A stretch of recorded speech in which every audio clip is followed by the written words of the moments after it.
Matapos ang mahaba-habang paghihintay, sa wakas ay dumating na ang isa sa pinakabagong sport underbone dito sa Pilipinas. Walang iba kundi ang Honda Winner X 150. At siguradong magugulat ka sa mga features ng motor na to dahil di hamak na mas advanced ito kumpara sa mga nakasanayan nating sport underbone na nandito sa Pilipinas.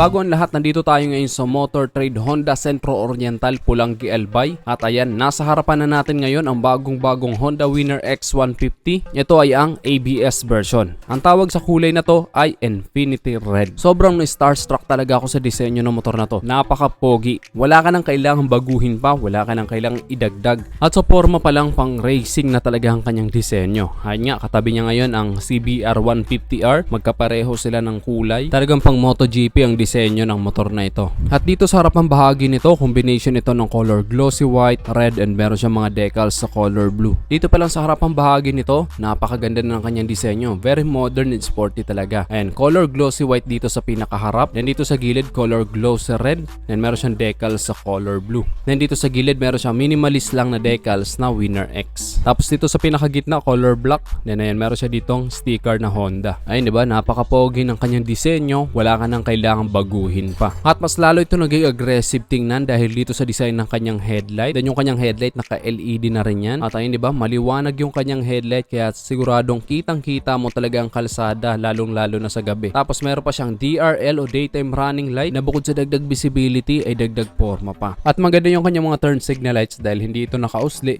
Kaya safe na safe ito, hindi ito mababali. At isa pa sa advantage sa motor na to, meron itong passing light. Sobrang useful yan, lalo-lalo na pag mag-overtake ka para ma-aware agad yung sasakyan na nasa unahan mo. At maganda rin yung design ng kanyang head cowling. Color glossy black ito. At ayan, meron siyang mga edges. And dito sa gitna, dito nakapwesto yung kanyang busina. Kaya siguradong rinig na rinig.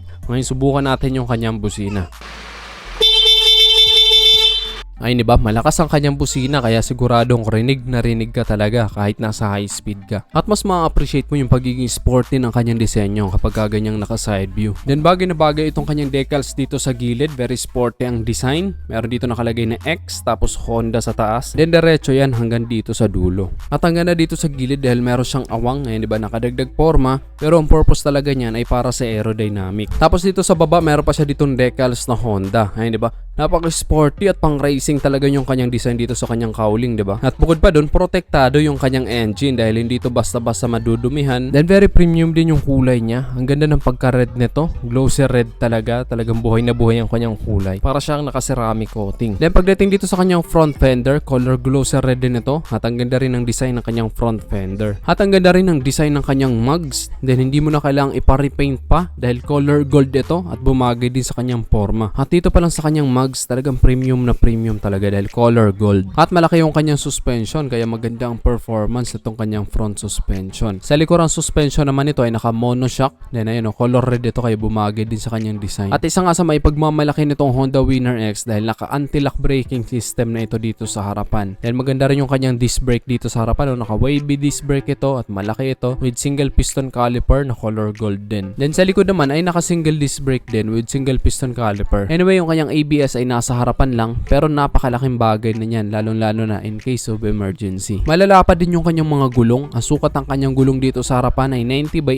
80 by 17. Sa likod naman ay 120 by 70 by 17. Then of course, naka-tubeless na rin ito kaya kahit matusok ito ng pako, hindi ito basta-basta sisingaw. Pagdating naman sa makina nito, ito ay 149cc, 4-stroke, 4 valves, dual overhead cam, liquid cooled, program fuel injected, naka 6-speed at ang kanyang compression ratio ay 11.3:1. Then ang kanyang maximum power ay 11.5 kilowatts at 9,000 RPM with a maximum torque of 13.5 Nm at 7,000 RPM. At ayon pa nga sa mga sumubok ng top speed nito, kaya niyang tumakbo ng hanggang 143 kph. Kaya siguradong hindi ka mabibitin sa performance sa motor na to. At ang maganda pa dito, matipid dito sa gasolina dahil kumukonsumo lang ito ng 52.3 km per liter. Kaya talagang hindi ka lugi sa mahabang biyahe. At ang kanya naman fuel capacity ay 4.5 liters. kilometers. Medyo maliit lang ang kanyang fuel capacity. Matipid naman siya sa gasolina kaya siguradong malayo na ang mararating mo sa isang full tank mo. Yan na yan, nandito siya sa ilalim ng kanyang upuan. Anyway, wala siyang storage kaya wala kang paglalagyan dito sa ilalim. Talagang tangke lang at ang kanyang battery ang makikita mo dito. Yan na yan, malapad ang kanyang upuan kaya relax na relax ka sa mahabang biyahe. Then naka-upright seating position ka dito kaya hindi ka basta-basta mangangalay. Then mababa lang din naman ang kanyang seat height, 795mm lang. Kaya kahit yung mga average height lang, mga 5 flat ang height, kayang-kayang i-drive ang motor na to. Yan ang maganda sa kanya, very lightweight lang siya. 122 kilos lang. Kaya hindi ka talaga mahihirapang imaniobra ang motor na to. At mataas ang kanyang ground clearance, 151mm. Kaya safe na safe ang makina mo kapag ka napadaan ka sa mga matataas na humps, hindi to basta-basta sasayad. Isa pa sa magandang features sa motor na to, meron itong assist and sleeper clutch. Kaya mas smooth na every time na mag-change gear ka, mas magaan ang kanyang clutch. Kaya perfect na perfect talaga sa mga beginner, lalong-lalo na sa mga hindi pa sanay mag-clutch. At isa pa sa safety features sa motor na to ay ang bank angle sensor. Dahil kapag nag-banking ka at umabot ng 70 degree or malapit ng tumumba, automatic na mamamatay ang makina nito. Para kung sakaling sumemplang ka man ay hindi ka na magdire-diretso pa. Pagdating naman sa kanyang meter panel ay naka fully digital display na ito at kapareho yung design nito sa CBR 150. Talagang sporty yung design ng kanyang meter panel. Then naka negative display ito kaya madali mong mababasa ang kanyang mga indicator. Nasa gitna ang kanyang speedometer. Sa gilid meron siyang gear indicator, ang trip A, trip B at ang kanyang fuel indicator dito sa kanan. Then ang maganda sa kanya, meron pa itong orasan. Then dito sa taas ang kanyang RPM indicator. Every time magra-rev ka, makikita dyan sa taas. At very aggressive ang tunog ng motor na to. Pakinggan nyo to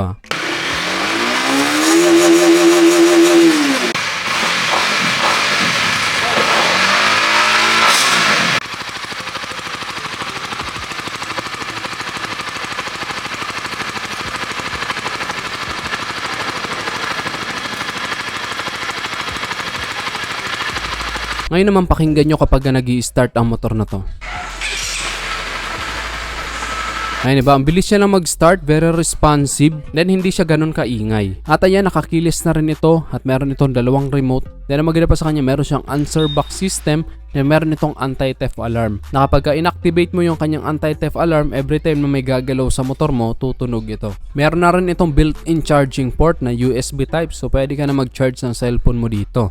Cable na lang ng charger mo ang kailangan mo para makapag-charge ka dito. Then very sporty din yung design ng kanyang taillight. Patulis ito, naka-LED na rin yan kaya maliwanag yan, kaya kitang-kita ka sa gabi. Then yung kanyang mga turn signal lights naman ay nakahiwalay siya pero hindi siya sobrang nakausli kaya safe na safe din ito, hindi ito basta-basta masasagi. At ayan, naka-LED yung kanyang mga turn signal lights kaya mas visible, mas maliwanag. Then meron pa siya ditong reflector for added visibility. At meron din itong plate light kaya mas kita ang iyong plate number lalo na sa gabi. Then dito sa gilid naka 3D emblem itong Winner X. Kaya mas premium siyang tingnan. Yung color silver siya. Bumagay din dito sa color glossy red. Pagdating naman dito sa kanyang muffler, color black lang ito lahat. Then meron itong heat guard kaya safe na safe ang paa mo. Hindi ka mapapaso. Pagdating naman sa presyo, ang kanyang cash price ay 133,760 pesos. Pwede mo rin siyang i-avail ng installment. Ang minimum down payment nila dito ay 20,000 pesos lang. At ang magiging monthly installment mo sa 36 months or 3 years ay 5,753 pesos. At meron ka ng Honda Winner X Premium Version Infinita Red. Kaya kung nandito ka lang sa Albay at naghahanap ka ng bagong Honda Winner X 150, ay available yan dito sa Honda Centro Oriental, Pulanggi, Albay. Then hanapin nyo na lang si Sir Nolan para ma-assist kayo. Kaya guys, ano masabi nyo dito sa bagong Honda Winner X ABS Racing Color Infinita Red? I-comment nyo na lang sa baba at kung nagustuhan mo naman ang video nito, just hit like. Kung bago ka lang sa aking YouTube channel, huwag kalimutan mag-subscribe. Click mo na rin ang notification bell para sa mga susunod kong video ay updated ka palagi. Yun lang guys, hanggang sa muli, ako sa Rosgo TV. Ride safe always and God bless.